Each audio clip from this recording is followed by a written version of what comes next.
मैंने खिड़की से देखी तो मैंने बोली मोइन भाग बेटा, आप ही भाग, मोइन भाग। बस मैंने अपने दोनों बच्चों को लिया और नीचे, अगर मैं चप्पल पहनती इस वक्त तो मैं शायद नहीं बच पाती।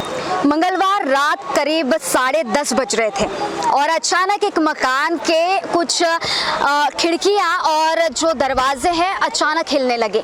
कुछ समझ में आ पाता उसके पहले ही मकान में उपस्थित 2 छोटे बच्चे और एक महिला तुरंत सतर्कता दिखाते हुए बाहर निकल पड़े और जैसे ही वो बाहर निकले अचानक 3 मंजिला इमारत धराशायी हो गई। ताश के पत्तों की तरह एक इमारत जो है 3 मंजिला, बाजू में जो सटे हुए चांभार नाला है उसमें धराशायी हो गई और एकदम से पूरी की पूरा इमारत इस नाले में नेस्त नाबूद हो गई। आप मेरे पीछे देख सकते हैं कि इस वक्त हम यहाँ खड़े हैं। टेका नई बस्ती कहा जाता है, सिद्धार्थ नगर से सटा हुआ ये इलाका है और स्लम एरिया में ये इलाका आता है और यहाँ पर आप सीधा देख सकते हैं कि किस तरह से एक बनी हुई पक्की 3 मंजिला इमारत पूरी तरह से नाले में गिर पड़ी है। चांभार नाला इसे कहा जाता है। चांभार नाले में पूरी तरह से बनी हुई पक्की एक इमारत पूरी तरह से धराशायी हो गई है। फिलहाल यहाँ पर रात से 11 बजे से पुलिस दल और मनपा का दमकल विभाग मलबा उठाने का और पूरे काम कर रहा है। जो कुछ यहाँ से बचा हुआ सामान है, घर का जो मकान का जो सामान है, जो कुछ मिलता जा रहा है उससे निकालने जाने का काम किया जा रहा है। बताया जाता है कि शकील अंसारी नामक घर मालिक का ये मकान है और मात्र 5 साल पहले इसे बनाया गया है। हालांकि मकान मालिक ने कहा है कि किन कारणों से ये मकान ढहा है ये अभी तक पता नहीं चल पाया है। अचानक मकान ढहने की जो घटना हुई है उस घटना से बाधित हुई उस घर की एक महिला हमारे साथ है, उनसे जानेंगे। बताएं क्या घटना हुई थी पूरी। कल रात में जब मैं अपने बच्चों को लेके लेटी थी, करीबन 11:15 का टाइम था, तो बड़ा बेटा थोड़ा नींद में आ गया था, छोटे को मैं सुला रही थी तो अचानक मुझे ना खड़खड़ की आवाज़ आती है तो मेरे को थोड़ा डर लगता है, हवा तूफान आती तो मैं एकदम डर सी गई। जब मैंने खिड़की से देखी तो मैंने बोली मोइन भाग बेटा, आप ही भाग, मोइन भाग। बस मैंने अपने दोनों बच्चों को लिया और नीचे आ गई दौड़ते हुए, भागते हुए और फिर मेरे आंखों के सामने मेरा मकान गिर गया। कितने लोग मौजूद थे मकान में उस वक्त? मेरे 2 बेटे थे और मैं थी। पति नहीं थे? नहीं थे, वो बाहर थे, आने के थे और अचानक से मकान गिर गया। अचानक से अगर मैं चप्पल पहनती इस वक्त तो मैं शायद नहीं बच पाती। कितने साल पुराना ये मकान है? इस मकान को 6वां साल चालू है, 5 साल हो गए इसको। क्या बताएंगे किस कारण ये मकान ढहा है? बारिश के कारण या क्या कहा जा सकता है? मैं तो समझ ही नहीं पा रही कि ऐसा कैसे हो गया ये मकान को, कि बारिश के कारण हुआ कि कैसा। बता रहे कि सामने यहाँ गटर है, उस गटर का पानी घर में कनेक्ट होता था जाकर, वो नाले में नहीं जा पाता था। इसके कारण वो ज़मीन जो थी थोड़ी धंस सी गई थी, वो जगह पोकल हो गई थी। इसके कारण बता रहे हैं घर वाले। मतलब फाउंडेशन का जो काम नीचे से जो किया गया था बेस का, वो पक्का नहीं था क्या?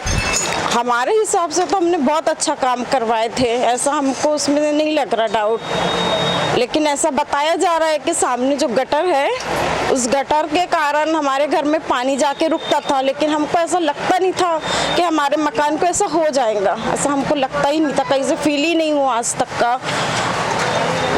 क्या लगता है कितना नुकसान हुआ होगा? बस मेरे बच्चे और मैं बच गए, मेरे को इतना ही काफ़ी है नुकसान। शासन प्रशासन से गुहार लगाएगी नुकसान भरपाई के लिए?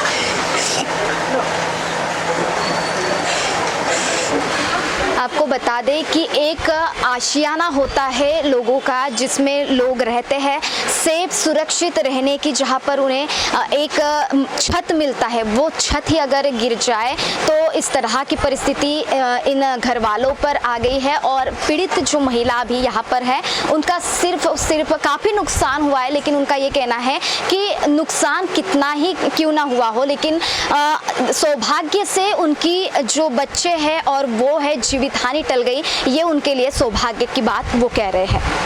मकान ढहने के बाद हुए नुकसान के बाद पीड़ित परिवार की तरफ से कुछ मुआवजे की मांग की जा रही है। उसके संबंध में आगे की क्या कार्रवाई की गई है, इसके संबंध में जानेंगे। क्या बताएंगे? मैं मोहम्मद फारूक मलिक, कांग्रेस पार्टी का सोशल वर्कर हूँ।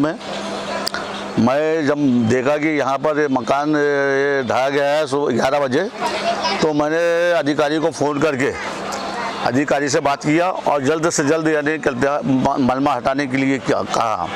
और उसके विषय में कि जो बेचारे घर में रहते बच्चे हैं वो फ़ौरन अब घर से बेघर हो गए, क्योंकि वहाँ रहते थे तो जल्दी से यानी निकल गए वो, नहीं तो उनकी यानी निकलते हादसा हो जाता था बहुत बड़ा, इसलिए होते हुए बच गया। मैं अधिकारी के पास गया, जोन ऑफिस में गया, साहब से बात किया, साहब से उसको किया कि इनको जल्द से जल्द कहीं और जगह शिफ्ट किया जाए, ये अपने महानगर पालिका को जोन नंबर, और इनको यानी जो उसका इनका सामान से पूरा यानी तो हाँ तो सब यानी नाले में गिर गई है, सब यानी ख़त्म हो गया है, वो बेघर हो गए हैं। और मेरा यानी गवर्नमेंट और ये जोन ऑफिस वो है अधिकारी से रिक्वेस्ट है कि इनको जो भी भरपाई जो है बेचारे गरीब है और उनको दिया जाए, और उनको बेघर है तो उनको घर के लिए सुविधा दिया जाए। इसके संबंध में कुछ निवेदन वगैरह दिया आपने? मैंने निवेदन दिया हूँ कि अरे कहते निवेदन मेरा ले लिया उन्होंने, और बोला गया है कि हम जल्द से जल्द कार्रवाई करेंगे।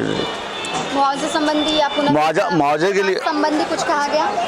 हाँ, बोले मुआवजा के लिए हम करेंगे, बोले उसके लिए कोशिश करेंगे, मगर फिलहाल बोले अभी मलबा हटा लेते हैं और ये कर लेते हैं, उसके बाद हम मुआवजे के लिए हम यानी नहीं, मैंने बोला मुआवजा देना पड़ेगा क्योंकि बेघर हो गए, वो बेघर हो गए हैं, उनको यानी घर दिया जाए दूसरे यानी यहाँ कहीं से भी रहने के लिए उनको सुविधा और खाने के लिए। अभी सब उनका सब खराब हो गया है, पूरा बिस्तर सब यानी बर्तन सब डूब गए, सब खराब हो गए, अब बेघर हो गए वो, उनको घर दिया जाए, रहने के लिए सुविधाएं दिया जाए। मैंने जोन ऑफिस आशी नगर 9 में अधिकारी को बोला हूँ, तो बोले हम यानी उसकी सुनवाई आपकी सुनवाई करेंगे और इसको सुविधाएं के लिए करेंगे हम। धन्यवाद। मंगलवार रात करीब 10:30 बज रहे थे और अचानक एक मकान के कुछ खिड़कियां और जो दरवाजे हैं अचानक हिलने लगे। कुछ समझ में आ पाता उसके पहले ही मकान में उपस्थित 2 छोटे बच्चे और एक महिला तुरंत सतर्कता दिखाते हुए बाहर निकल पड़े, और जैसे ही वो बाहर निकले अचानक 3 मंजिला इमारत धराशायी हो गई। ताश के पत्तों की तरह एक इमारत जो है 3 मंजिला बाजू में जो सटे हुए चांभार नाला है उसमें धराशायी हो गई, और एकदम से पूरी की पूरा इमारत इस नाले में नेस्त नाबूद हो गई। आप मेरे पीछे तस्वीरों में देख सकते हो कि बुलडोजर द्वारा जो मलबा है वो हटाने का कार्य किया जा रहा है।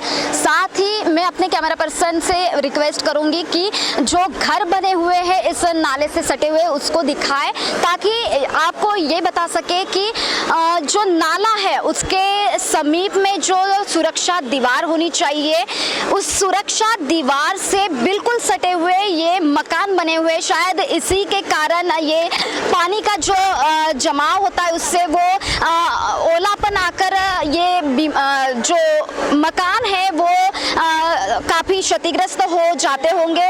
आपको बता दें कि यहाँ पर जो नाले से सटे दीवार होनी चाहिए बिल्कुल उससे सटे ये मकान बने हुए हैं।